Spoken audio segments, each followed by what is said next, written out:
जबकि बुलाए तो राम जी थे, लेकिन लगे हाथ भरत जी भी आ गए, लक्ष्मण जी भी आ गए, हनुमान जी भी आ गए। सीता जी बोली कहां जा रहे हो, हम भी चल रहे हैं। तो मतलब अगर 1000 व्यक्ति दर्शन कर रहे हैं तो उसमें से 100 का स्मरण तो नारायण ने किया है, बाकी तो उनके संग आ गए हैं। आप जा रहे हो, चलो हमको भी ले चलो, खाली बैठे क्या करें। तो बहुत फूल मत जाना अभिमान में भी, लेकिन हाँ कोई तो है। इस सभागृह में भी शायद हो सकता है कि 10-5 ही लोग होंगे, उन्हीं की वजह से हम आ गए। मैं तो होऊंगा ही होऊंगा क्योंकि संकल्प तो मेरा ही था। हमारे हमेशा ही रहता था कि मुक्तिनाथ जाना है, मुक्तिनाथ जाना है, एक बार जाना है, वहां दर्शन करना है। मैं भी अभिमान क्यों करूं, आप में से कोई होंगे जिसका स्मरण हरि ने किया होगा और उनके निमित्त हम आ गए। जैसे प्रसिद्ध कथा कहते हैं कि पंढरपुर में भगवान कटी पर हाथ धर के खड़े हैं। तो किसी ने कहा कि भगवान आप पुंडलीक के लिए, पुंडलीक भक्त के लिए ऐसे खड़े हुए, आज तो ऐसे भक्त नहीं हैं, फिर क्यों खड़े हो। ठाकुर जी बोले 1,00,000 लोग दर्शन करते हैं, उनमें से एक तो है जिसके लिए मैं खड़ा हूं। उस एक की वजह से इतनों को हो जाता है, एक के लिए ही मैं खड़ा हूं, लेकिन उन एक की वजह से 1,00,000 को हो जाता है। तो दोनों बातें हैं। आपको अच्छा लगे इसलिए यह बात भी कह देते हैं कि ठाकुर जी ने स्मरण किया तब कर रहे हैं, वो जिसका स्मरण कर रहे हैं वो सामने आ रहा है। और आपको मान ना हो, अभिमान ना हो, इसलिए यह भी कह देते हैं कि कोई है जिसके लिए वो बैठे हैं, हम तो उसकी वजह से आ गए हैं। लेकिन किसी भी रूप में आए, आ गए, बहुत बड़ी बात है। मुक्तिनाथ आना ही बहुत बड़ी बात है। यहां पहुंचना साधन सरल नहीं है, मार्ग सरल नहीं है, स्वास्थ्य वह भी अनुकूल नहीं है, समय वह भी अनुकूल नहीं है। सब कुछ अनुकूल हो जाए तो इसमें तो यह मान लेना चाहिए कि नाथ ने स्मरण किया तो ही हम आ पाए। कल हमसे कोई कह रहा था महाराज जी कैलाश मानसरोवर की डेट बता दो। मैंने कहा ना, डेट नहीं बताएंगे, बस योजना बनाते चलेंगे, व्यवस्थाएं करते चलेंगे, और जिस दिन मानसरोवर पहुंच जाएंगे वही डेट बढ़िया है। प्रयास अपना मेहनत करेंगे, पहुंचने की तिथि नहीं बताएंगे। फिर एक, अब सब ऊधमी तो है ही हमारे संग वाले, एक बोला महाराज जी एवरेस्ट कैंप, बेस कैंप पे भी करो कथा, एवरेस्ट बेस कैंप पे भी करो। अब व्यासपीठ से भूल गई है तो ये भी हो जाएगी। हमारे संगीत वाले और हमारे संघ वाले सब कह रहे हैं, बोले महाराज जी प्रणाम है आपको, दूसरी संगति बैठा लो, हमसे तो नहीं जाया जाएगा। अब एवरेस्ट बेस कैंप पे पहुंचने में लगते होंगे 5-6 दिन तो लग ही जाते होंगे, पैदल ही जाते हैं वहां तो। लेकिन हमारे लिए तो एक श्लोक है, गंधमादन यात्रायाम यत्फलम लभते नर तत्फलम लभते सम्यक गिरिराजस्य दर्शनात्। बोले कि भाई हिमालय पर जितने भी तीर्थ हैं और हिमालय पर जितने भी भगवान हैं, उन सबके दर्शन का जो फल मिलता है वो फल केवल और केवल श्री ब्रजमंडल के गिरिराज जी का दर्शन करने मात्र से मिल जाता है। गंधमादन यात्रायाम यत्फलम लभते नर तत्फलम लभते सम्यक गिरिराजस्य दर्शनात्। तो हमारे तो गिरिराज जी हैं, संकल्प तो हम नहीं लेंगे, लेकिन हाँ मन में भाव लेते रहेंगे, वहां भी करेंगे, वहां भी करेंगे, वहां भी करेंगे, और कहीं नहीं भी हो पाई तो गिरिराज जी में तो कर ही लेते हैं, गिरिराज जी को तो प्रणाम कर ही लेते हैं। कल मैं बता रहा था ना, श्री गिरिराज जी यहीं से गए हैं, हिमालय से ही तो गिरिराज जी ब्रजमंडल में पधारे हैं। तो जब व्रज से लोग आते हैं हिमालय पर तो हिमालय बड़े प्रसन्न होते हैं और हम लोगों से धीमे धीमे पूछते हैं कि हमारे लाला गिरिराज जी कैसे हैं, क्योंकि हिमालय पुत्र ही हैं श्री गिरिराज। वो तो द्वापर में भगवान ने उनको अपना रूप प्रदान कर दिया, अपने सम बना दिया, अब तो वो साक्षात भगवान हैं। अब तो हिमालय भी प्रणाम करते हैं गिरिराज को, लेकिन पूर्व दृष्टि से देखा जाए तो हिमालय का ही अंश है श्री गिरिराज जी। ऐसे हिमालय को हम प्रणाम करते हैं, मुक्तिनाथ को हम प्रणाम करते हैं। 4 प्रकार की मुक्तियां भागवत में बताई गई, 5 प्रकार की। कपिल देवभूति संवाद में 5 मुक्तियां बताई गई हैं, ध्यान से सब लोग सुनो। भगवान कपिल देवभूति माता को ज्ञान उपदेश कर रहे हैं और ज्ञान उपदेश करते हुए मैया से कहते हैं, मैया मेरी 5 प्रकार की मुक्तियां होती हैं। कौन कौन सी? वो पूरा प्रसंग बहुत सुंदर है, वो पूरा प्रसंग ही सुनाते हैं। कपिल देवभूति संवाद, जिसे सांख्य शास्त्र कहते हैं, इसका एक बार हमने विस्तार निरूपण दत्त धाम नासिक में मास कथा में किया था। तो वहीं भगवान कहते हैं जो ये देने वाले बैठे हैं ऊपर मुक्तिनाथ, 5 प्रकार की मुक्ति है कि सालोक्य सामीप्य शास्ति, कि सालोक्य शास्ति सामीप्य, सारूप्यम एकमत्युत दीयमानं न गृह्णन्ति बिना मत्सेवनम जना। सबसे पहली मुक्ति क्या है? तो कहते हैं सालोक्य, भगवान के लोक की प्राप्ति हो जाना। आपने अपने भजन साधन और भक्ति से मृत्यु के उपरांत उस लोक की प्राप्ति। अच्छा, एक बात स्पष्ट कर दें कि मुक्ति प्राप्त करने वाला पुनर्जन्म नहीं लेता। मुक्ति प्राप्त करने वाले को पुनः इस संसार में नहीं आना पड़ता, और यदि वो आएगा तो कब आएगा? जब ठाकुर जी स्वयं अवतार लेकर के आएंगे, तब उसको लेके आते हैं साथ में।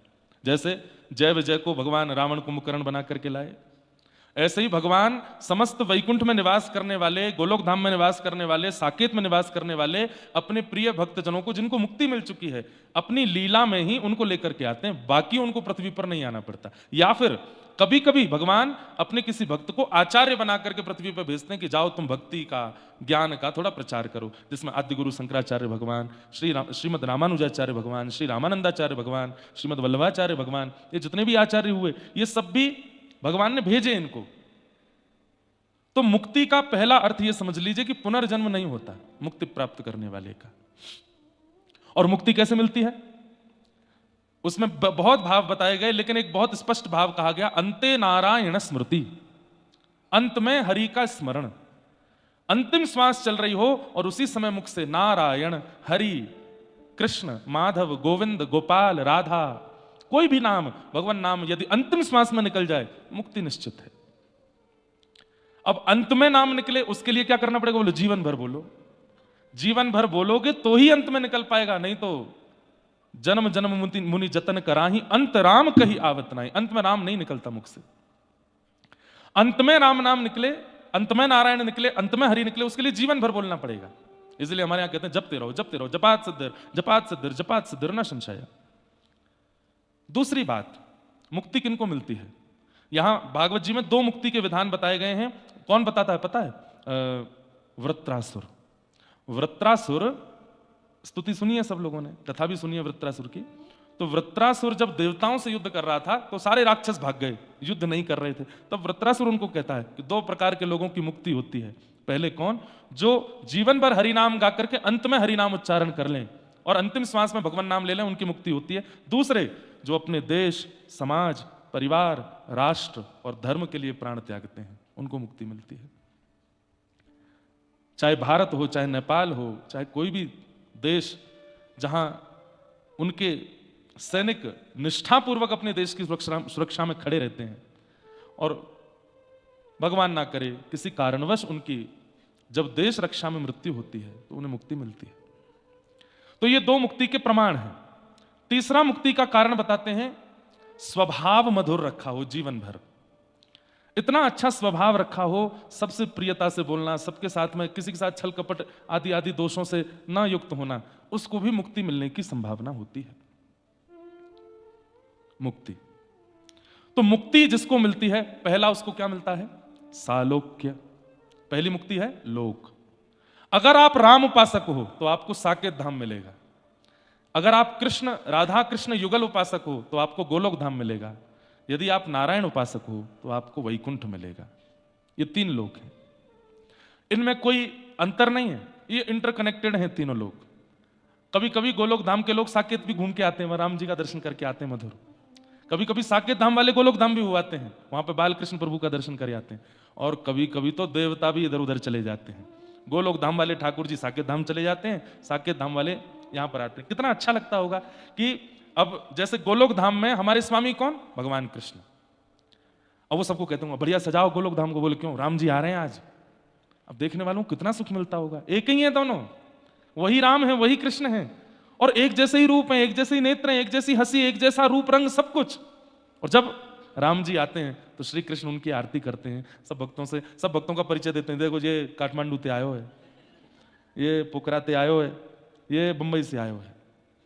इसकी वैसे स्थिति तो नहीं थी मुक्ति वाली, लेकिन ठीक है, अंत में नारायण नाम निकल गया था तो हमने दे दी।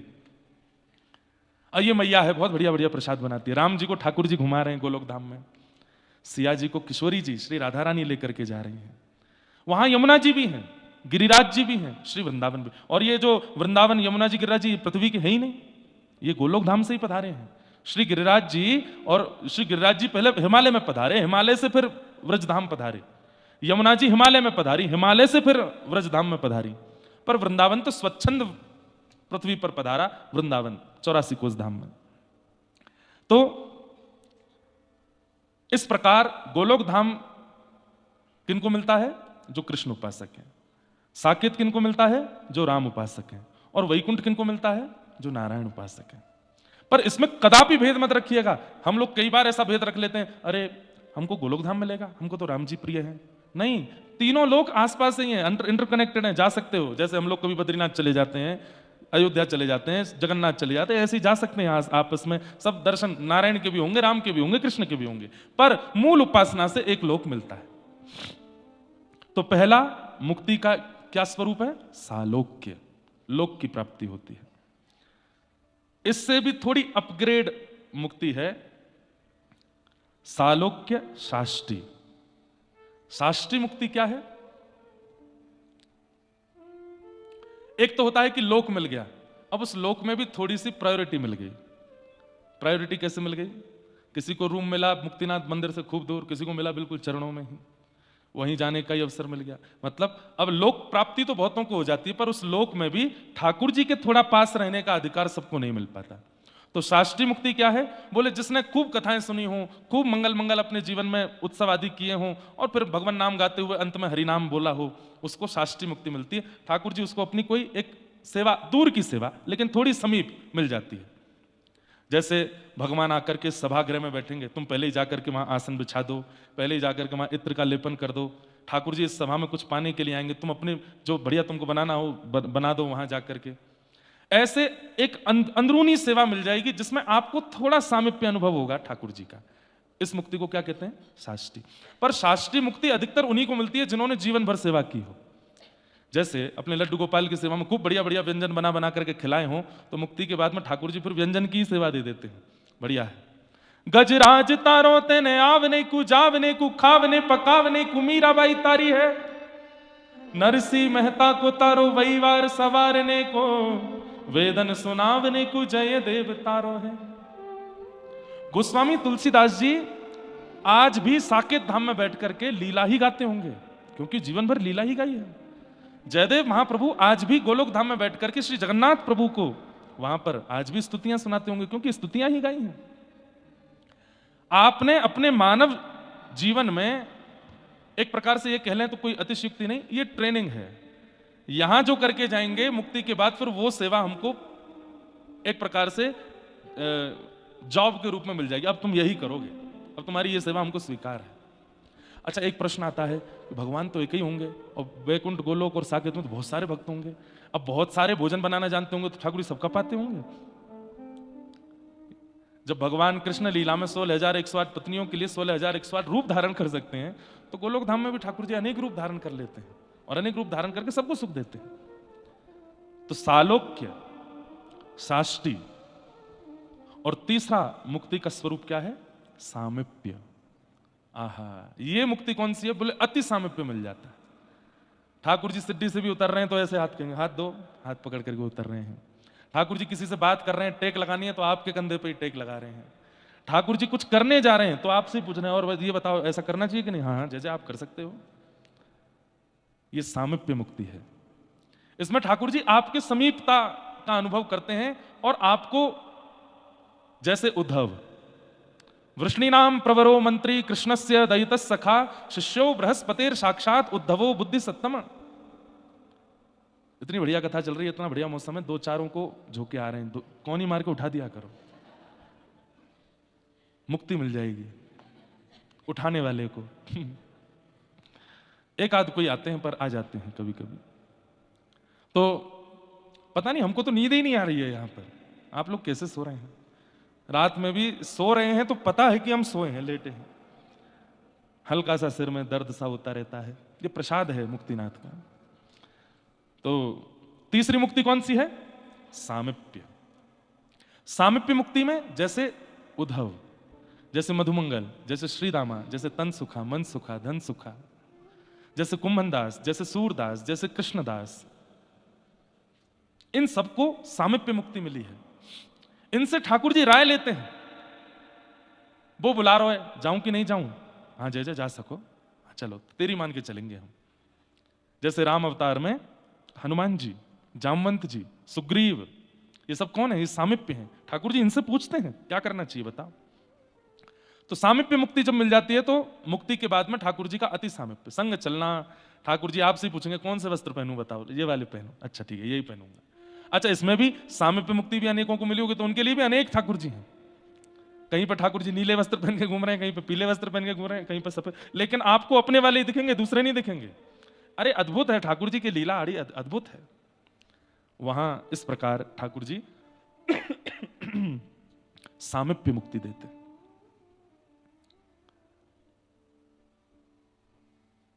कभी स्वयं गाएंगे, आपसे कहेंगे नाचो, आप नाचोगे, फिर तान दे दे करके गाएंगे, फिर कहेंगे अब तुम गाओ हम नाचते हैं। ये सामिप्य मुक्ति। सामिप्य मुक्ति किनको मिलती है? जो जीवन भर भगवत सेवा और गुरु आज्ञा का पालन करते हैं, उनको सामिप्य मुक्ति मिलती है। सामिप्य कब मिलती है? अगर मैं मान लीजिए मैं एक वक्ता हूं, मेरे साथ में सीमित लोग ही रहते हैं समीप में, लेकिन मेरे समीप रहने वाले किसी एक के बारे में मुझे कहें भैया महाराज जी आपके संग रहने लायक ये व्यक्ति है, इसको आप संग रखा करो, ये बहुत अच्छा है, ये इसके अंदर ये कला है, ये गुण है, कथा में और अच्छा आनंद होगा, आप इतनी यात्राएं करते हैं, इसको संग रखेंगे तो। कहा किसने? मेरे समीप रहने वालों ने उसके बारे में मुझसे कहा, तो मैंने उसको अपना सामिप्य दे दिया। चलो तुम भी आओ भाई, भक्ति पथ की आगे कथाओं में तुम भी सेवा करो। आचार्य और गुरुजन ठाकुर जी के ऑलरेडी समीप ही हैं।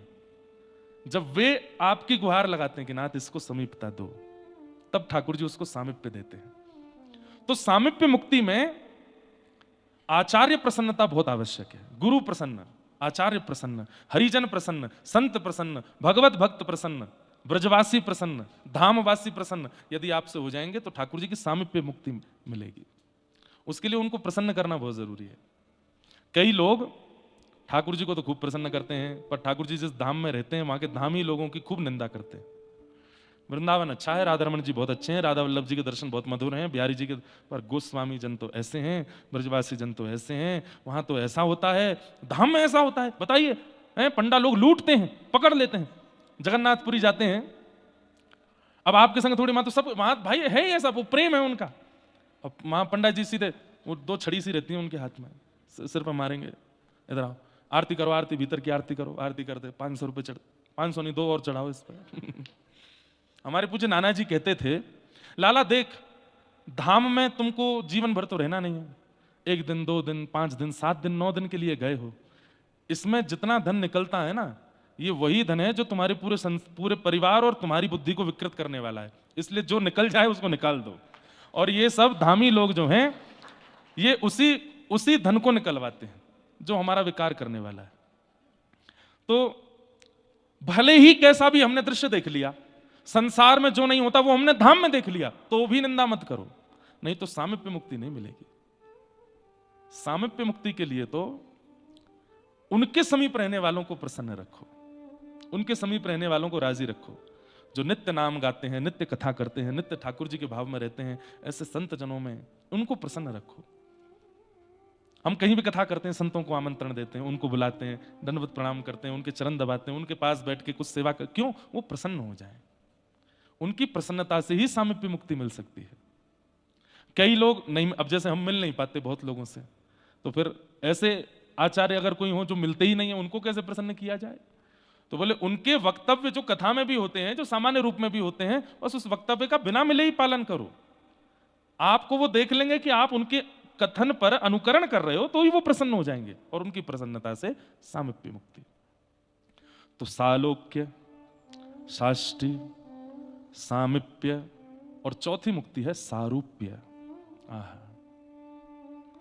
ये सारूप्य मुक्ति कैसी है?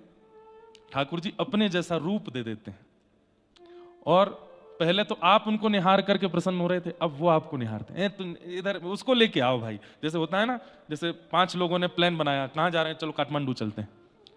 यार वो और चल दे तो मजा आ जाएगा। क्यों? वो थोड़ा एंजॉय करता है, थोड़ा हंसाता रहता है, थोड़ा गाता है कुछ। तो ऐसे ही सारूप्य मुक्ति कैसी है? समीप रहने वाले भले ही 10 बैठे हों, लेकिन ठाकुर जी उन 10 से भी उसकी चिंतन कर रहे हैं, उसकी बात कर रहे हैं। अरे एक वो है, कौन? बोले उद्धव, उसको बुलाओ। भगवान उद्धव के पास बैठे हैं, उद्धव से बात कर रहे हैं, और उद्धव से बात करते करते कहने लग जाते हैं, उद्धव मैं और तुम यहां बैठे हैं, बहुत सुंदर चर्चा कर रहे हैं, लेकिन मेरा विदुर भी यहां होता तो कितना आनंद आता ना, विदुर जी।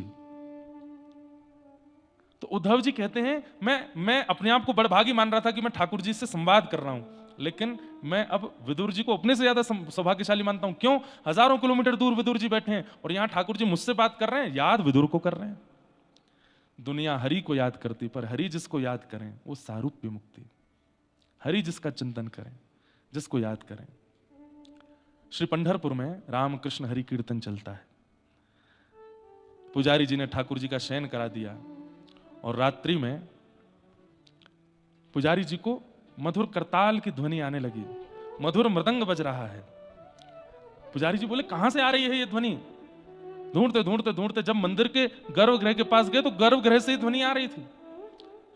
पुजारी जी ने धीरे से पर्दा हटा करके भीतर देखा तो क्या पाया कि रुक्मणी जी मृदंग बजा रही हैं और श्री ठाकुर जी अपने हाथ में करताल लेकर के ज्ञानोबा तुकाराम, ज्ञानोबा तुकाराम, ज्ञानोबा तुकाराम, ज्ञानोबा तुकार, ज्ञानोबा तुकाराम कीर्तन कर रहे हैं ठाकुर जी। और रुक्मणी जी खूब आनंद में भर करके महाराज मृदंग बजा रही हैं और ठाकुर जी उछल उछल के कीर्तन कर रहे हैं, ज्ञानोबा तुकाराम। पूरे दिन हम ठाकुर जी का कीर्तन करते हैं, पूरे दिन कीर्तन करने वालों का नाम फिर रात में ठाकुर जी सजा करके कीर्तन में फिर ठाकुर जी गाते हैं। ठाकुर जी भक्तों का कीर्तन करते हैं, ज्ञानोबा तुकाराम। किसी ने पूछा ठाकुर जी से, क्या ये दो ही भक्त आपको प्रिय हैं? मीराबाई हुई, जनाबाई हुई, कबीरदास हुए, इतने सारे भक्त हुए, आप ये दो का ही कीर्तन क्यों करते हो? ठाकुर जी बोले, भक्ति शतक के सबसे पहले भक्त कलिकाल में यदि हुए तो वो हुए ज्ञानेश्वर महाराज।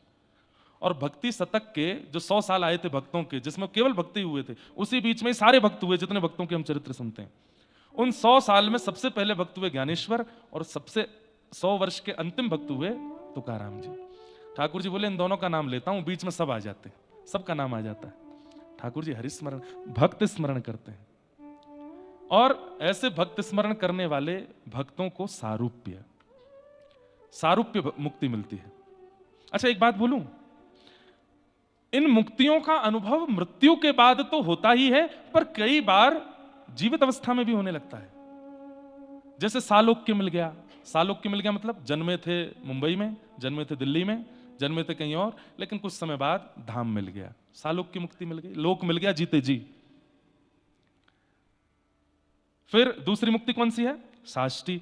अब धाम तो मिल गया, वहां पर भी भगवान के किसी मंदिर या किसी भक्त की सेवा मिल गई। राधा वल्लभ जी मंदिर में कोई सेवा मिल गई, राधारमण जी में कोई सेवा मिल गई, बिहारी जी में कोई सेवा मिल गई, गिरिराज जी में कोई सेवा मिल गई, और कोई सेवा नहीं मिली तो अपने आप ही श्री पंडित गया प्रसाद जी महाराज की तरह सोहनी सेवा ले ली, रज में सोहनी कर रहे हैं, जमुना जी का मार्जन कर रहे हैं, सरजू जी में सेवा कर रहे हैं। जहां भी धाम की प्राप्ति हुई वहां कोई सेवा मिल गई तो साष्टी मुक्ति हो गई, जीते जी। सालोक्य हो गई धाम की प्राप्ति, साष्टी हो गई सेवा की प्राप्ति। और फिर तीसरा सामिप्य, आपकी सेवा से प्रसन्न होकर अब आपको अंतरंग सेवा मिल गई है, अब ठाकुर जी की थोड़ी निज सेवा मिल गई है, थोड़ी पास की। और फिर मिल गई सारूप्य। अब मंदिर में ठाड़े ठाकुर जी लाखों वैष्णवों को नहीं, आपका ही स्तमन करते हैं। वो कब आएगा मुझको मिलने? वो तो आया ही नहीं मेरा दर्शन करने। सारूप्य। नामदेव जी महाराज को एक बार सारूप्य मुक्ति दी थी, मैंने कथा सुनाई है। उनकी माता जी कहती थी, ए नामा, ये बैठोवा तेरे संग खेलता है? बोले हाँ। उसको बोलना कि मैं एक बार प्रसादी बनाऊं तो पानी आएगा। नामदेव जी बोले ठीक है मैं बोल दूंगा। तो एक दिन नामदेव जी ठाकुर जी से बोले, मेरी मैया बहुत पीछे पड़ती है कि आप एक बार प्रसाद पाने जाओ। ठाकुर जी बोले, मैं प्रसाद पाने जाऊंगा तो यहां मंदिर में दर्शन कौन देगा? तो बोले, आप तो अंतर्यामी हो और आप तो अनेक रूप रूपाए विष्णवे प्रभु विष्णवे, अनेक रूप धारण कर सकते हो, एक रूप से यहां खड़े हो जाओ, एक रूप से प्रसाद पाया हो। ठाकुर जी बोले, ऐसा नहीं होता, हम जिस रूप में यहां खड़े हैं उसी रूप से जाएंगे प्रसाद पाने। तो बोले अब क्या करें? तो बोले एक काम करो नामा, तुम मेरे ही रूप जैसे हो गए हो, सबको तुम अलग रूप में दिखते हो पर तुम मुझे मेरे ही जैसे दिखते हो। अब एक काम करो, मैं तुम्हारे घर जाता हूं प्रसाद पाने, तुम आके यहां खड़े हो जाओ और श्री विठोबा नीचे आ गए, नामदेव जी खड़े हो गए। जैसे खड़े हुए, ठाकुर जी ने एक बार देखा, बिल्कुल विठोबा जैसी झांकी हो गई, और ठाकुर जी बलैया ले रहे, कितना बढ़िया लग रहा है मेरा नामा। अब ध्यान रखना, बोले क्या? सुबह सुबह 3:30 बजे मंगला आरती होगी, तुम्हारी नींद पूरी नहीं हुई होगी, तब भी तुमको उठा दिया जाएगा, इसलिए आंखें खोल लेना, उबासी मत लेना। दूसरा, पंचामृत से अभिषेक कराया जाएगा, दूध घी दही सब तुमको डाला जाएगा। जब शहद पड़ेगा तो जीभ में पानी आ जाएगा, उसको खा मत जाना। कहीं तुमने जीभ निकाली, पुजारियों ने देख ली तो जीभ पकड़ लेंगे तुम्हारी। आज तक तो निकाली नहीं, आज कैसे निकली? तीसरा, इतने सारे भक्त दुख दर्द सुनाने के लिए आएंगे कि सबकी सुन लेना, कर्म से सबको मिलेगा जो मिलना है, सबकी इच्छा पूरी करने मत बैठ जाना यहां खड़े होके, डामाडोल हो जाएगा संसार पूरा। ठीक है। और ऐसा कह करके नामदेव जी बोले मैं तो फंस गया। बोले फंसे नहीं, अब खड़े रहो, मैं जा रहा हूं प्रसाद पाने। ठाकुर जी गए, नामदेव जी की मैया के हाथ से बनी खूब बढ़िया पकवान पाके आए, और खूब पा रहे हैं चकाचक। मैया बोली आपको जल्दी होगी? नहीं, कोई जल्दी नहीं है, आज मंदिर में दूसरे की ड्यूटी लगी है। मैया बार बार कहे नामा नहीं आया, बहुत देर हो गई, नामदेव नहीं है। बोले आज नहीं आएगा वो। क्यों? बोले आज वही खड़ा है मेरी जगह पे। कैसी लीला करते हैं ठाकुर जी। बंधु, हम तो सुन के ही आनंदित हो जाएं, हम तो अनुभव करके आनंदित हो जाएं, हमारे संग हो ये संभव नहीं है। हो जाए तो बहुत बड़ी कृपा है। ठाकुर जी बोले चलो मैया प्रसाद हो गई, अब मैं नामदेव का दर्शन तो करके आऊं, कैसा लग रहा है। 100 लोड़ करके, बिल्कुल अपना रूप छुपा करके, बस नेत्र नेत्र खुले हैं ठाकुर जी के, ऐसा पूरा ढक करके, और गए मंदिर में। लाखों की तादाद में लोग खड़े हैं, पीछे लाइन में ठाकुर जी भी खड़े हैं, चल रहे हैं धीरे धीरे, पीछे धक्का दे रहे हैं लोग, जल्दी चलो। ठाकुर जी चल रहे हैं ना, चल करके ठाकुर जी जैसे गर्भगृह में पहुंचे, नामदेव जी खड़े, बिल्कुल हिल डुल नहीं रहे, जैसे ठाकुर जी रहते वैसे ही। ठाकुर जी बोले आई मजा, आनंद आयो? इतने में नामदेव जी बोले अब यहां आ जाओ। नहीं, अब तू ही खड़ा रहे यहाँ पे, मैं नहीं आ रहा। बोले जैसे हाथ जोड़ू, हमें परमात्मा नहीं बनना, आप भी बनो परमात्मा। तो ठाकुर जी ने बोले अभी एक काम तो करने दो। बोले क्या करोगे? बोले परमात्मा के सामने खड़ा हूं, प्रणाम तो करूंगा। और ठाकुर जी ने जैसे ही प्रणाम किया, नामदेव जी के नेत्र सजल हो गए। जय जय, ये सब क्यों करते हैं आप?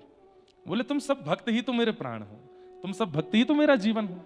मेरा यश गा गा करके, मेरी कथाएं सुन सुन करके, मेरे नाम गा गा करके मेरा दर्शन करते हो, मुझे लाड लड़ाते हो, मेरी सेवा करते हो, तुम सब मेरे आराध्य हो। इसलिए एक समय आने पर जब तुम्हारी स्थिति ऊंची हो जाती है तो मैं परमात्मा होकर भी तुमको प्रणाम करता हूं।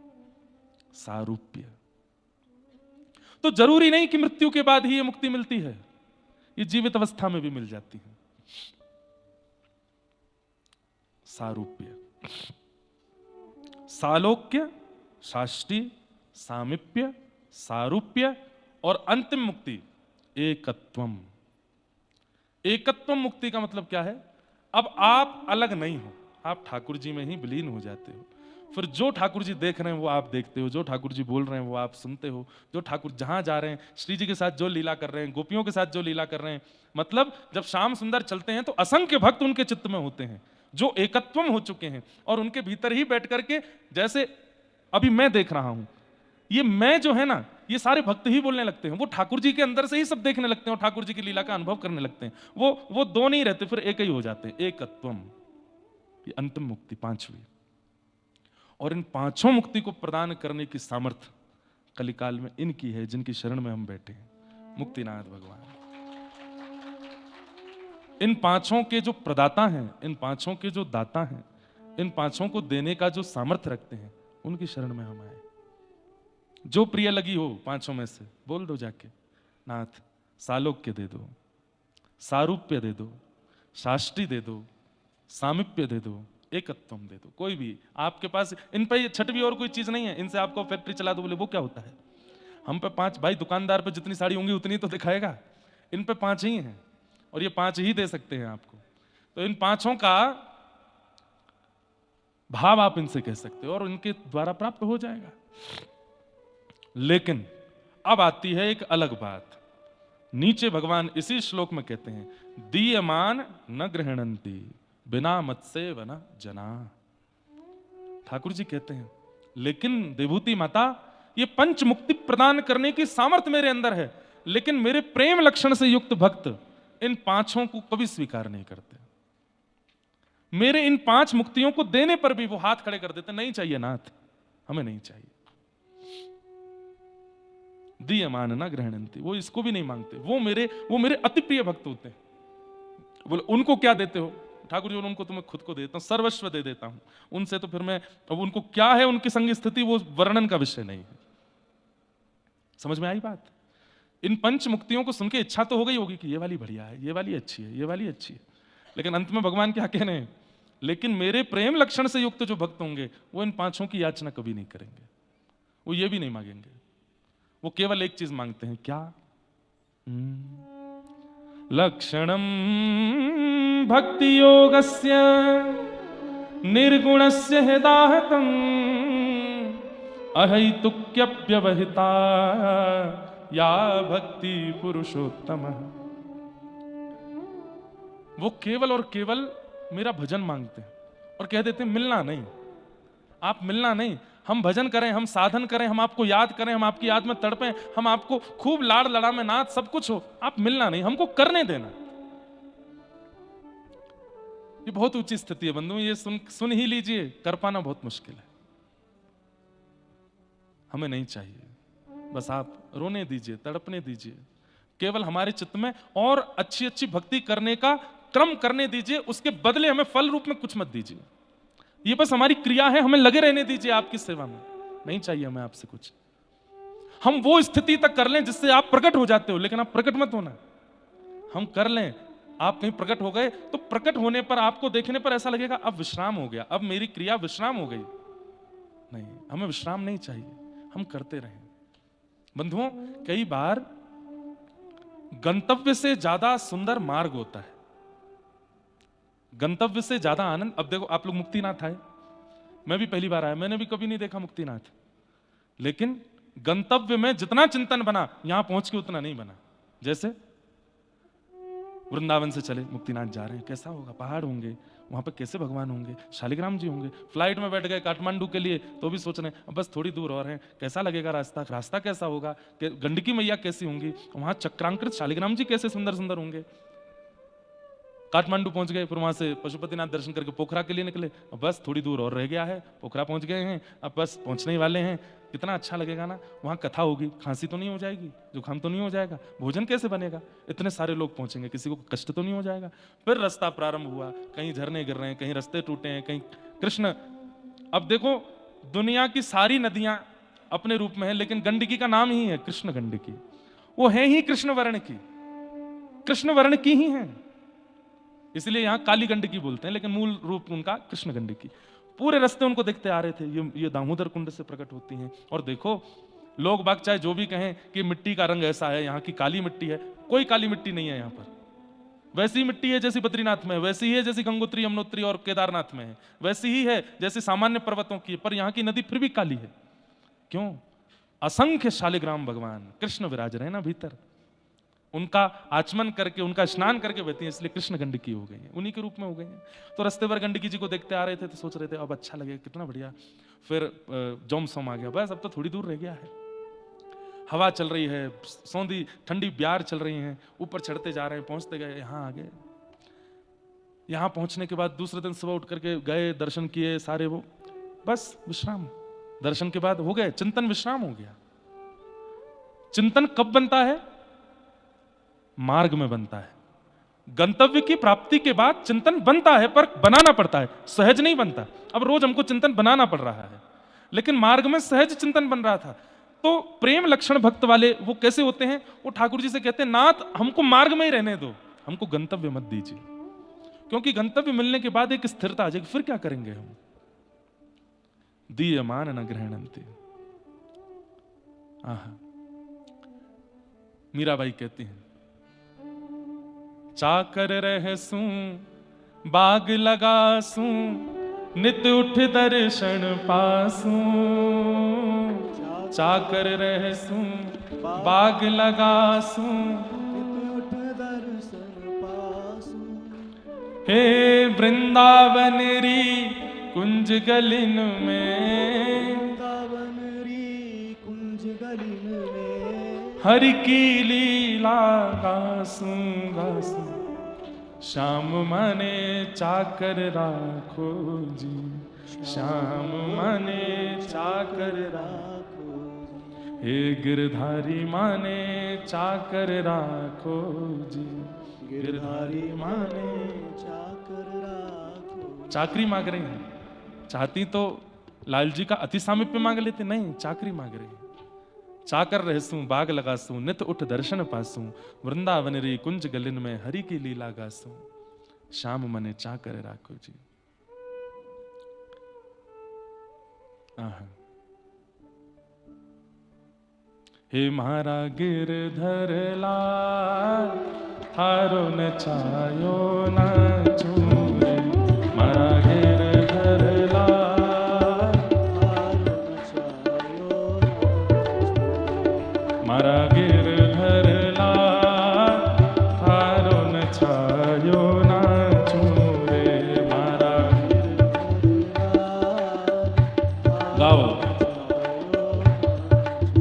हे मैं तो थारो न चायो नाचूं,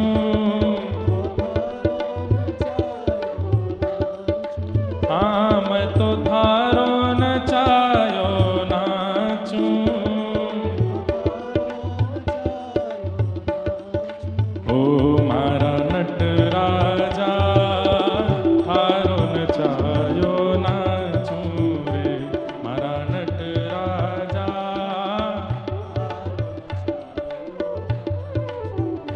हे जारंगरा कपड़ा पहरावे, वैसो ही स्वांग बनाऊं, जारंगरा कपड़ा। अरे सांस फूल रही है क्या आप लोगों की?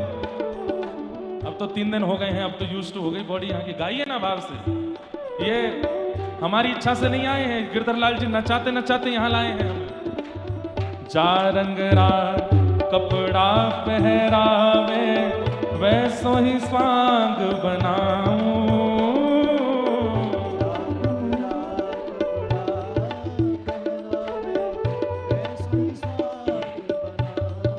ओ जैसो बोल बुलावे मुख सो, जैसो बोल हे जैसो बोल बुलावे मुख सो, जैसो बोल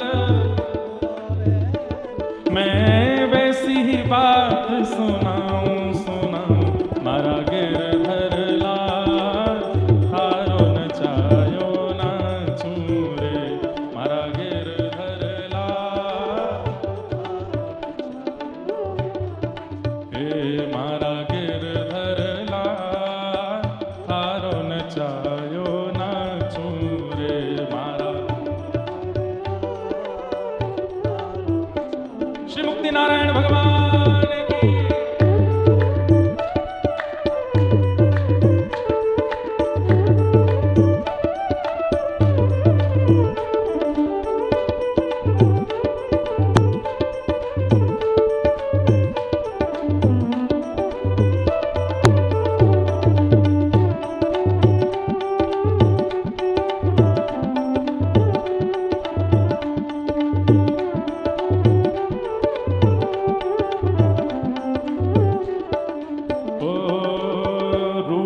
सूखा जो कछु देवे, थारे ही भोग लगाऊं, रूखा सूखा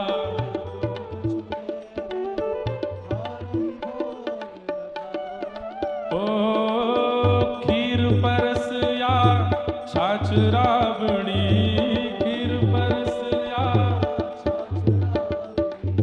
खीर परस या छाछ राबड़ी, खीर परस या सब ही प्रेम से पाऊं, हाँ पाऊं, मारा गिरधर लाल थारो न चायो नाचूं रे,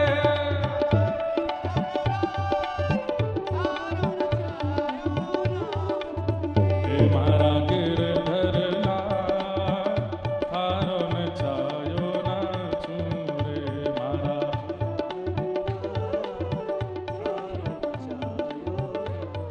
और ये पंक्ति सबसे बढ़िया, घर का प्राणी कहा ना माने, मन मन खुशी मनाऊं, घर का प्राणी कहा ना माने, मन खुशी मनाऊं, ओ घर का प्राणी कहा ना माने, मन मन खुशी मनाऊं, कहा न माने, मन खुशी मनाऊं। ओ थारे इस मंगल विधान में, थारे इस मंगल, ओ थारे इस मंगल विधान में, मैं काहे टांग अड़ाऊं अड़ाऊं, मारा गिरधर लाल, थारो नचायो नाचूं रे,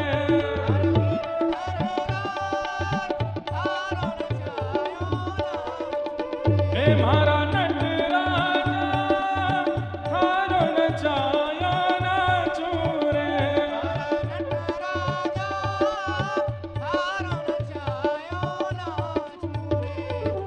फेंके वो तो सावरा में मोर मुकुट बन जाऊं। देखो ये जितने नृत्य कर रहे हो, कहीं बेहोश होकर गिर मत पड़ना, कहीं श्वास चली जाए तो जिनका शरीर थोड़ा स्थूल है और थोड़ी आयु भी ज्यादा है वो बैठे बैठे ही ताली बजा लो, बाकी अगर लाल जी नचा रहे हैं तो नृत्य भी कर लो। थे के वो तो सावरा में मोर मुकुट बन जाऊं,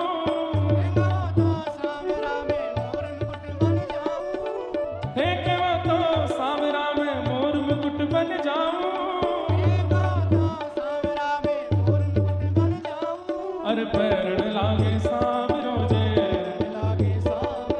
पैरण लागे सावरो जे, मैं तो मस्तक से लग जाऊं रे, मैं तो मस्तक से लग जाऊं रे, हे मोहन हे गिरधर, हे मोहन आओ तो सही गिरधर, आओ तो सही, माधव रे मंदिर में मेरा मैया अकेली खड़ी,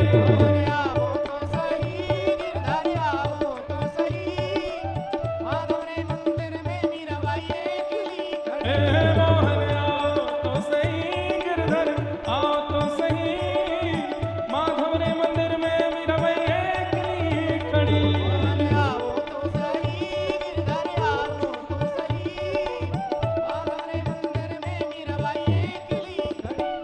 हे थे के वो तो सावरा में पग पायल बन जाऊं,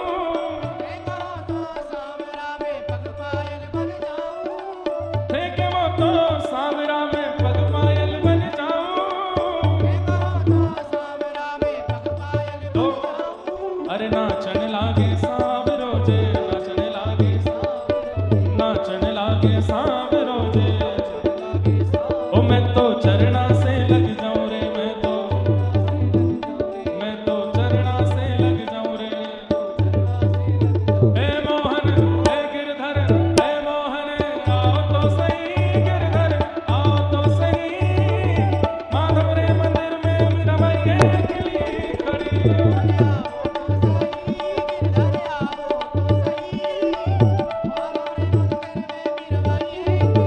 हे मोहन आओ तो सही गिरधर, आओ तो सही, माधव रे मंदिर में मेरा मैया अकेली खड़ी,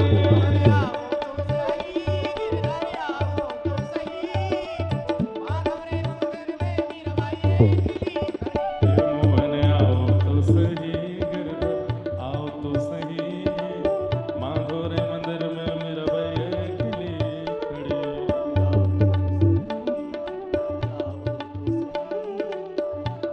जय जय श्री राधे, ओ मारा गिरधर लाल, थारो नचायो नाचूं रे, मारा गिरधर लाल, थारो नचायो नाचूं रे। कोस हजार, मुक्तिनाथ आने वाले इस पंक्ति को जरूर गाना।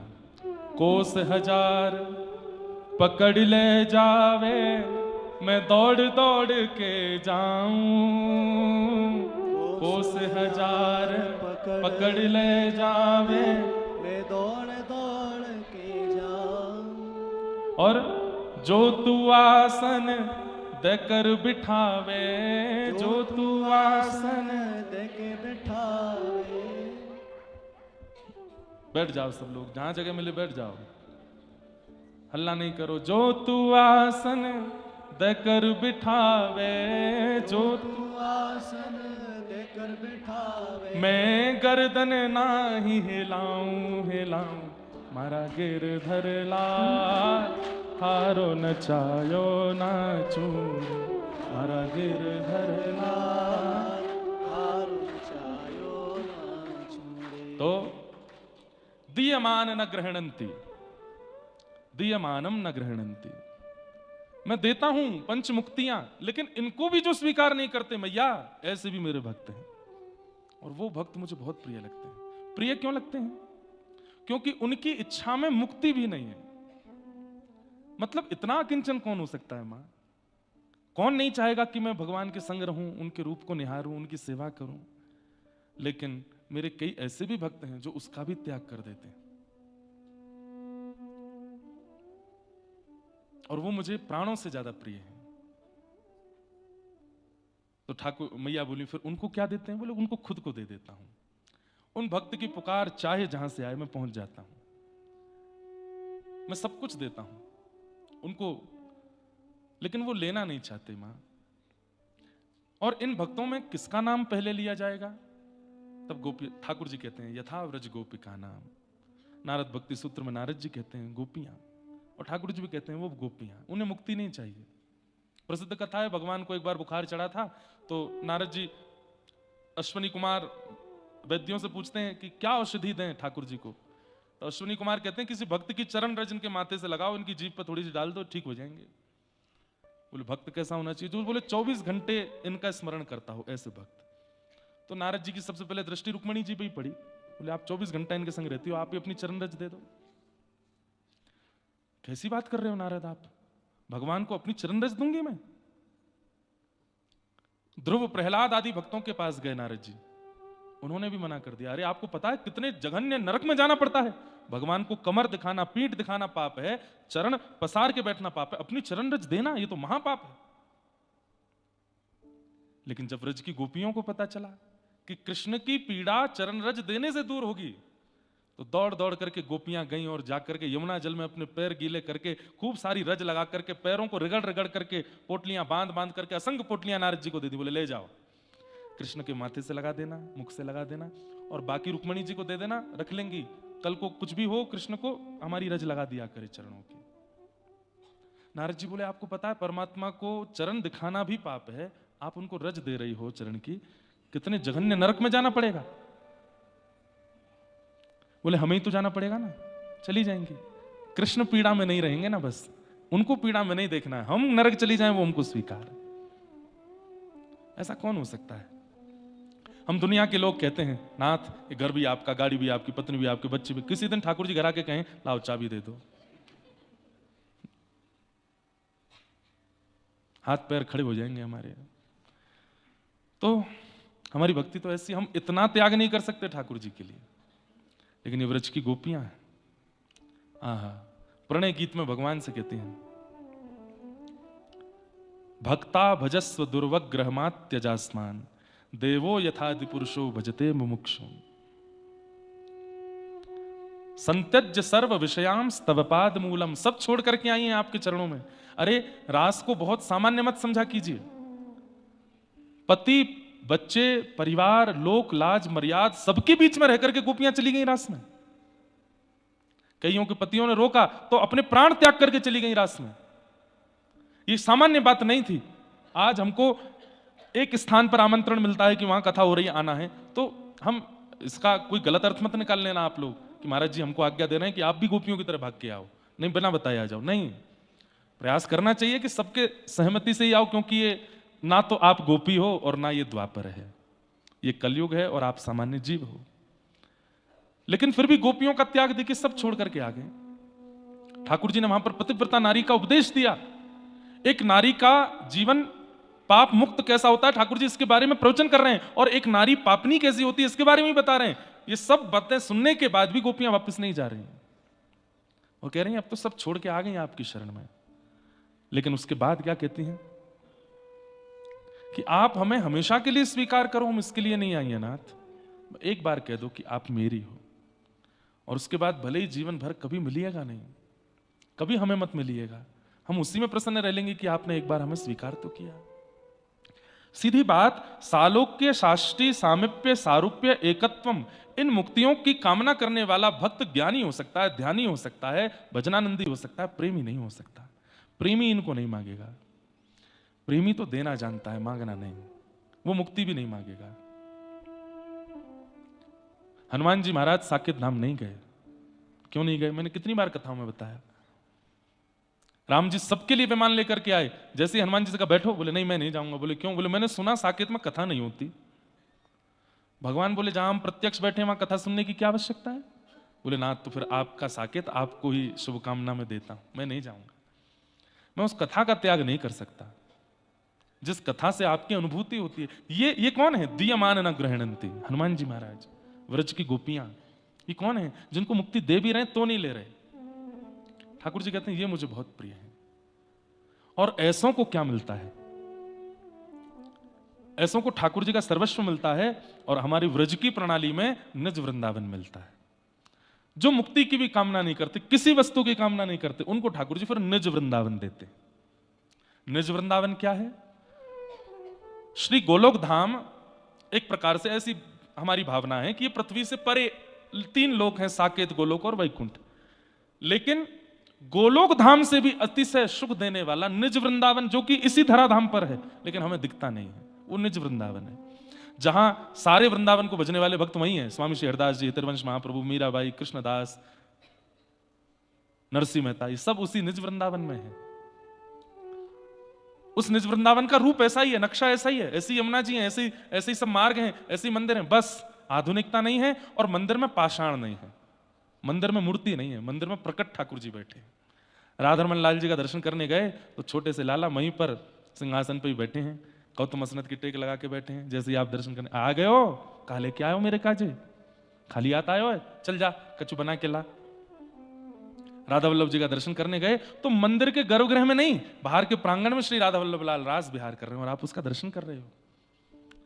बांके बिहारी जी जब दर्शन करने गए तो कुंज में श्री बिहारी जी, आहा, बिहरत लाल बिहारिन दो यमुना जी के तीरे तीरे, यमुना जी के तीर पर दोनों श्री प्रियालाल जी विहार कर रहे हैं, और हम सब छुप करके केवल उसका दर्शन कर रहे हैं। ये निज वृंदावन है। कहते हैं यमुना जी का जल कैसा है? बोले केसर, कुमकुम, कपूर और सुंदर सुंदर सुगंधित द्रव्यों से युक्त श्री यमुना जी का जल, और जैसे ही पान करो तो ऐसा लगता है मानो जैसे अमृत आ गया हो। चलते फिरते कौन दिखते हैं निज वृंदावन में? अरे चर्चा होती, अरे रुक जाओ, किनारे हो जाओ। बोले क्यों? स्वामी श्री हरदास जी आ रहे हैं, हरदास जी महाराज चल रहे हैं। ये कौन है पैरों में घुंघरू बांध करके नृत्य कर रहे हैं? बोले नरसिंह मेहता हैं। ये कौन इतने मधुर स्वर में गा रही हैं? बोले मीराबाई हैं। सब हरि भक्त वही हैं, वो निज वृंदावन है। जो ये पंच मुक्ति की कामना नहीं करते और केवल प्रेम लक्षणा भक्ति से ठाकुर जी से कहते हैं कुछ मत दीजिए, कुछ मत दीजिए, बस मुझे भजन करने दीजिए। मेरा कोई गंतव्य का मतलब अंत, मेरा अंत नहीं है। मैं भक्ति को अंत के लिए नहीं कर रहा हूं, गंतव्य के लिए नहीं कर रहा हूं। हाँ, आप दिख जाया करो, आप अनुभव करा, पर तुरंत चले जाया करो। विरह दीजिए मुझे विरह में रहना है। मेरी इस भक्ति का कभी विश्राम ना हो, मेरी सेवा का कभी विश्राम ना हो, मेरे स्मरण का कभी विश्राम ना हो, मेरे प्रेम का कभी विश्राम ना हो। ये सदा बना रहे। प्रेम बहुत कठिन है बंधुओं, इसीलिए हमारे व्रज रसिक गाते हैं, प्रेम नगर की डगर है कठिन रे। मुक्तिनाथ से भी ज्यादा कठिन है। यहां आने में आपको रास्ते टूटे फूटे मिले, लैंडस्लाइड मिले, कई जगह झरने मिले, हिल रहे महाराज, सिर से लेकर के पैर तक की सारी नसें उलझ गई, इतना हिली गाड़ी यहां आने में। लेकिन इससे भी दुर्गम रास्ता है प्रेम का। प्रेम नगर की डगर है कठिन रे, बटो ही न करना बसेरा पग बढ़ा हो न जाए अंधेरा पग बढ़ा। बहुत लगभग सालों बाद ये पद याद आया है आज। हो प्रेम नगर की डगर है कठिन रे बटोही न करना बसेरा। कई बार हमारे शुभ चिंतक हमको कष्टदायी लगने लगते हैं। वही हुआ, नारद जी गए, भगवान क्षीर सागर में पड़े हैं। अच्छा, भगवान की भी अद्भुत बात है, या तो बैठेंगे इतनी ऊंची पहाड़ी पे आके, या जाएंगे नीचे समुद्र में घुस के। बीच का समतल स्थान तो हमारे लिए छोड़ रखा है। ऐसी जगह नहीं बैठते जहां सहजता से मिले, ऐसी जगह केवल एक ही है, वृंदावन। यहाँ ठाकुर जी बीच में बैठे हैं, नहीं तो कहीं पे पहाड़ पे बैठे हैं, कहीं समुद्र में बैठे हैं। नारद जी पहुंच गए, जाकर के खड़े हो गए, वहीं खड़े होकर के कीर्तन करने लगे। भगवान ने जैसे ही देखा कि नारद जी आए, तो नारद जी तो बहुत बार आते थे, हर बार ठाकुर जी ऐसे पौड़े पौड़े ही उनका कीर्तन सुनते थे, और बताओ कैसे क्या हालचाल, सब ठीक। लेकिन आज ठाकुर जी उठे, लक्ष्मी जी चरण दबा रही थी, बोले रुको, नारद आए, मैं लेके आऊं। तो जैसे ही शेषनाग से उतरने लगे तो लक्ष्मी जी बोली, नारद जी इतनी बार आए, आप कभी इतना तो नहीं करते कि उठ के जाओ लेके आओ। तो बोले जब व्यक्ति बीमार हो जाता है तो उसको सहारा देना पड़ता है। आज नारद बीमार हो गया है, अभिमान हो गया है इसको। वो कैसे बोले, अभी पता चलता है। नारद जी आए, आकर के बैठे। ठाकुर जी आइए आइए, अरे मेरे नारद आए हैं, थोड़ा शेषनाग के बगल में एक छोटे शेषनाग और लगाओ, इनको बैठा। बैठो। नारद जी बैठ गए। ठाकुर जी बोले सब ठीक, आनंद में। कहाँ थे, बहुत दिन से नहीं आए थे। यही तो चाह रहे थे, ये प्रश्न हो कहाँ थे तो पूरी कथा सुनाऊं। हिमालय पर गया था तप करने के लिए। अच्छा, आरती उतारो नारद जी की, कामदेव को जीत करके आए हैं। ठाकुर जी ने और चढ़ा दिए। अच्छी बात है, बस थोड़ा समझाया। और नारद जी का ये अभिमान ठाकुर जी को प्रिय नहीं लग रहा है। ठाकुर जी बोले चिकित्सा होनी चाहिए। और जैसे ही निकले हैं क्षीर सागर से बाहर, एक सुंदर नगरी, और उस सुंदर नगरी में जाकर के जब देखा, पूछा कौन की नगरी, नाम बताया। बोले आज यहाँ के राजा की जो पुत्री है उसका स्वयंवर होना निश्चित है, सब आए हुए हैं। नारद जी बोले हमको क्या, हम तो जाके राजा को बस आशीर्वाद दे आते हैं। राजा के पास गए, राजा को आशीर्वाद दिया। राजा ने कहा मेरी पुत्री है, उसको भी आशीर्वाद दो। बोले हाँ बुलाओ। नारद जी का अभी तक भी ऐसा कोई भाव नहीं था कि मन कहीं विचलित हो जाए, अभी तक भी अपना मन अपने वश में ही था। जैसे ही विश्व मोहिनी आई, उसका नाम ही विश्व मोहिनी है, उसका रूप देखते ही नारद जी तो मन ही मन सोचने लगे कल स्वयंवर होने वाला है। बोले हाँ, हमारा भी ब्याह नहीं हुआ है। भजन बहुत कर लिया, साधन बहुत कर लिया, तप भी बहुत कर लिया, कामदेव को भी जीत लिया, सब कुछ तो कर ही लिया जो एक साधक अपने जीवन में करता है। अब ये भी ट्राई कर लेते हैं, थोड़ा विवाह कर लेते हैं। और विश्व मोहिनी के ऊपर मन आ गया कि अब विवाह करना है। लेकिन विश्व मोहिनी की दृष्टि तो संत की जैसी थी, वो तो संत मान करके नारद जी को प्रणाम कर रही। नारद जी बोले इस भेष में तो ये हमसे ब्याह नहीं करेगी। तो बोले भगवान को मैंने आज तक इतने कीर्तन भजन किया, आज तक कुछ मांगा नहीं, आज मांगता हूं। दोबारा लौट करके क्षीर सागर गए। भगवान बोले आइए आइए। नारद जी कैसे आए, अभी तो गए थे। भगवान मैंने आपका इतना भजन कीर्तन किया, इतनी तपस्या की, इतना साधन किया, इतना व्रत किए, इतने नियम किए, आज तक आपने मुझे कुछ नहीं दिया। तुम तो प्रेमी भक्त हो ना, दिया मानम ना ग्रहणंती, तुम तो कुछ लेते ही नहीं हो, तुम तो कुछ मांगते ही नहीं हो। मैं देना भी चाहूं तो मना कर देते हो। इसलिए फिर मैंने सोचा तुम्हारे जैसे भक्त कुछ याचना तो करते नहीं, फिर क्या दूं। नहीं आज मेरी याचना है। अरे तुम मांगो ना, मुझे तो बहुत प्रसन्नता है कि तुम मांग रहे हो। आज नारद जी मांग रहे हैं, मांगिए, क्या चाहिए। बोले आपके जैसा रूप दे दो मुझे। भगवान बोले कारण। बोले कारण विश्व मोहिनी से विवाह करना है। अब हम भी गृह गृहस्थी बसाएंगे अपनी। सब कर लिया आपने, ये भी कर ले थोड़ा। ठाकुर जी बोले ठीक है जाओ। नारद जी गए, बानर का रूप दे दिया ठाकुर जी ने। उनको तो लग रहा था कि उनका अच्छा रूप, और शंकर जी के 2 गण और आ गए थे साथ में, वो उनकी झूठी बड़ाई बड़ाई किए जा रहे थे पीछे खड़े खड़े। अरे भाई इतने राजकुमार आए हैं पर इनसे सुंदर कोई नहीं जो आगे चल रहे हैं। जो नारद जी को और विश्वास हो रहा था कि मेरे को ठाकुर जी जैसा ही रूप मिल गया है। सभा में जाकर के बैठ गए, वो 2 गण पीछे ही बैठे।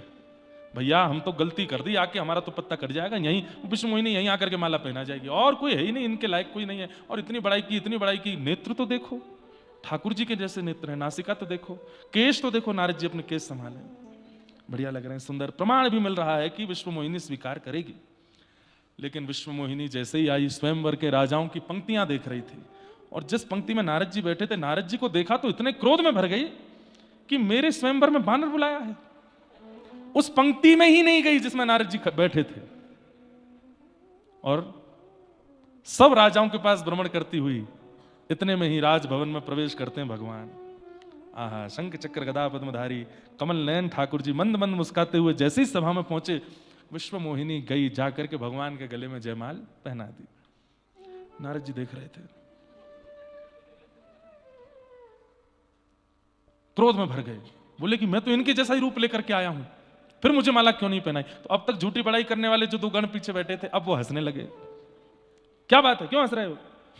एक बार जाके अपना चेहरा देख तो लीजिए। आ गए मुंह उठा के स्वयंवर में, तुम तो कह रहे थे कमल जैसे नेत्र, तुम तो कह रहे थे ऐसे।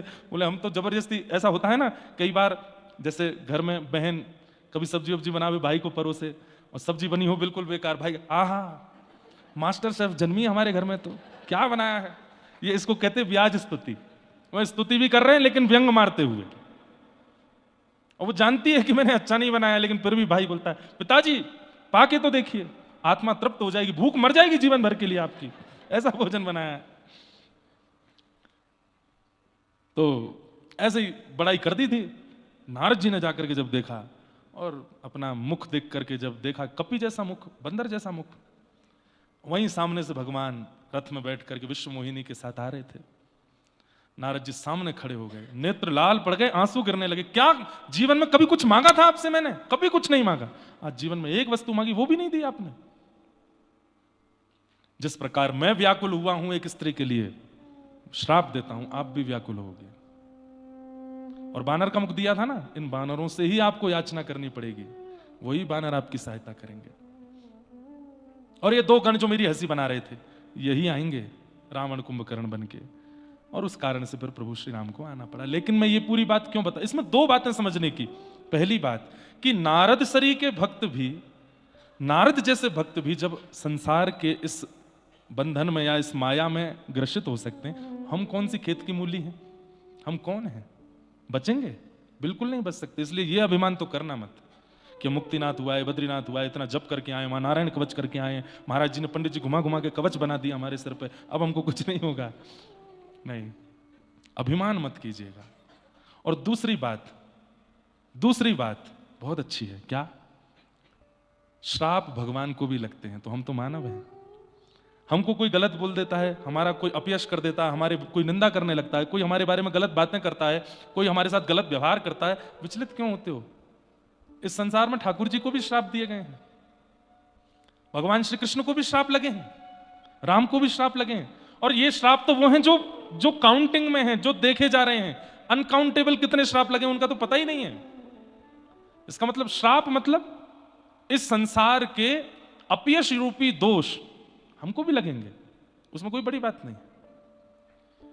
इसलिए मन का रतन रख जतन से अनाड़ी, यहां के चोरों की बस्ती है भारी, ज्ञानी लुटे गुमानी, यहां पल में लुट जाए लाखों का डेरा, पग बढ़ा हो ना जाए अंधेरा, दीयमानम न गृह्णन्ति।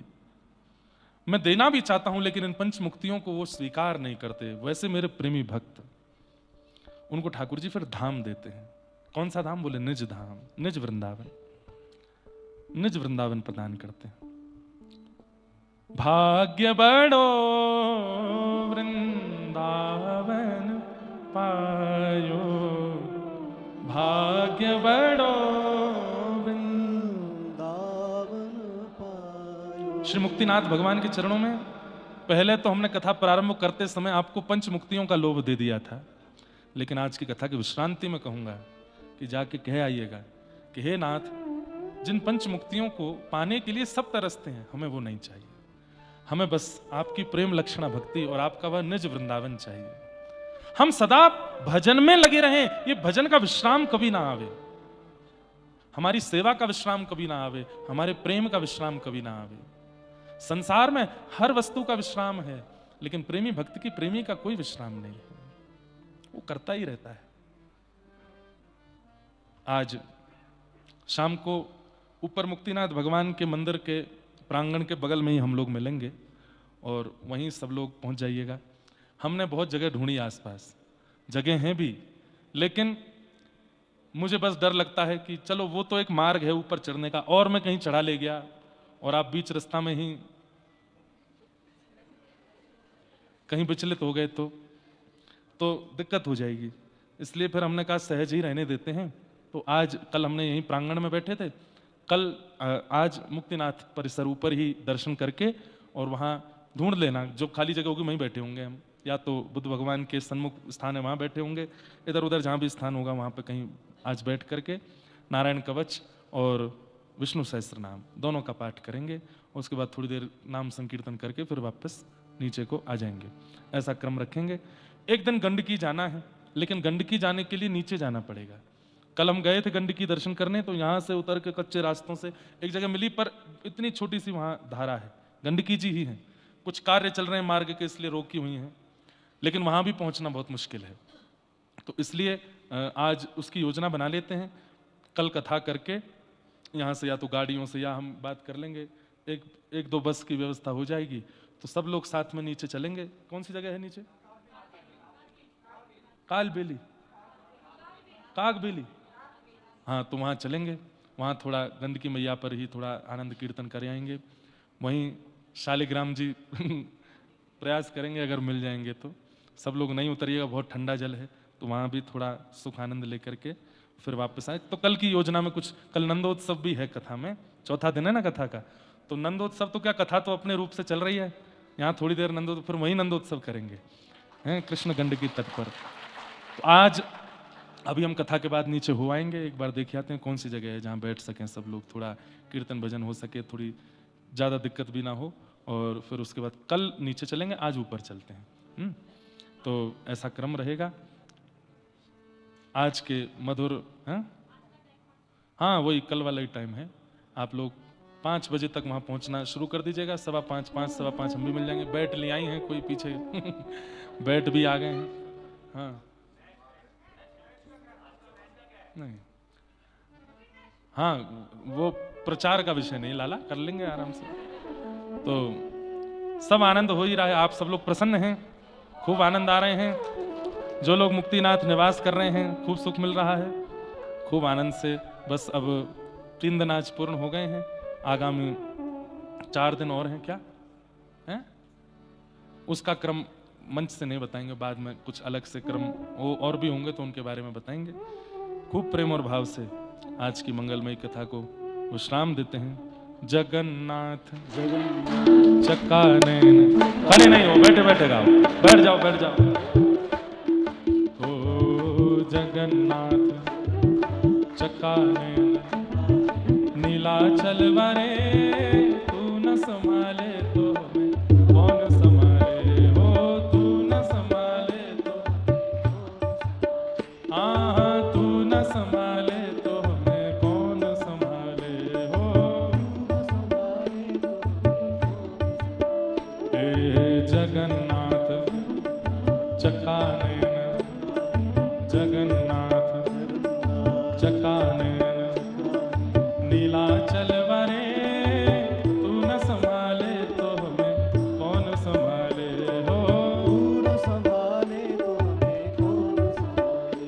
हे मेरी नैया है अब तो तेरे हवाले, मेरी नैया है अब तो तेरे हवाले, हाँ मेरी नैया है अब तो तेरे हवाले, मेरी नैया है अब तो तेरे हवाले। तो हमें तू न संभाले तो हमें कौन संभाले, हो तू न संभाले तो हमें कौन संभाले। हाँ हाँ तू न संभाले तो हमें कौन संभाले, हो तू न संभाले तो हमें कौन संभाले। हे जगन्नाथ जगन्नाथ जगन्नाथ चकानेन चकाने नीलाचल वरे, तू न संभाले तो हमें कौन संभाले हो। तू न संभाले तो हमें कौन संभाले। हे मुक्तिनाथ मुक्तिनाथ कमल नैन, कमल हे नैन मुक्तिनाथ मुक्तिनाथ हाँ कमल नैन कमल नैन हिमालय वरे, तू न संभाले तो हमें कौन संभाले हो। संभाले तो हमें कौन संभाले। हाँ तू न संभाले तो हमें कौन संभाले हो। संभाले किन्हीं के एक दो प्रश्न आए थे, वो जल्दी जल्दी मैं बता दूं। सदगुरुदेव भगवान आपके ही मुखारबिंद से सुना है कि हरि और हर में कोई भेद नहीं है, परंतु दास की जिज्ञासा है कि जब तीन धाम में नारायण का वास है तो फिर एक धाम में महादेव का वास का आध्यात्मिक रहस्य क्या है। आपका कहने का मतलब है उत्तर में बद्रीनाथ, और ये पूर्व पश्चिम में जगन्नाथ और द्वारिका जी, और दक्षिण में रामेश्वरम। अब आपको हम एक स्पष्ट बात बताएं, हरि और हर दोनों के चार चार धाम चारों दिशाओं में हैं। उत्तर में केदारनाथ हर धाम है और बद्रीनाथ हरि धाम है। वहाँ जगन्नाथ हर धाम है और श्री भुवनेश्वर महादेव ये हर का धाम है। यहाँ द्वारिका हरि का धाम है और नागेश्वर या सोमनाथ ये हर का धाम है। दक्षिण में श्री रंगनाथ हरि का धाम है और रामेश्वरम जो है वो हर धाम है। लेकिन लोगों के पास में जो प्रचार है वो बद्रीनाथ, जगन्नाथ, द्वारिकानाथ और रामेश्वरम का है, लेकिन मूल हर धाम जो है वो जगन्नाथ, द्वारिकानाथ, बद्रीनाथ और रंगनाथ दक्षिण में, और हर धाम केदारनाथ, भुवनेश्वर, सोमनाथ और दक्षिण में रामेश्वरम। ऐसे चार धाम है। अब इसका एक अर्थ जो हमको और मन में भाव आता है वो ऐसा कि उत्तर में बद्रीनाथ और यहाँ जगन्नाथ और द्वारिकानाथ, और श्री हर कौन है, वो सदा हरि के दास बने रहते हैं, इसलिए वो चरणों में बैठे हैं ताकि तीनों नाथों का जो भी प्रसाद जल हो वो हमको प्राप्त हो। सिर पर क्या धारण करते हैं, किससे स्नान करते हैं महादेव, गंगा जी, और गंगा जी कहाँ से प्रकट होती हैं, नारायण के चरणों से प्रकट होती हैं। इसलिए दक्षिण में श्री रामेश्वर नाथ की प्रसिद्धि ज्यादा हो गई चार धामों में, क्योंकि तीन हर नाथों का प्रसादी जल वे अपने ऊपर सिरोधार्य करते हैं प्रसाद रूप में। पत्रम पुष्पम फलम तोयम जो भी ठाकुर जी को चढ़ता है वो सब महादेव अपने सिर पर धारण करना चाहते हैं, इसलिए दक्षिण में रामेश्वरम की चार धामों में प्रधानता है।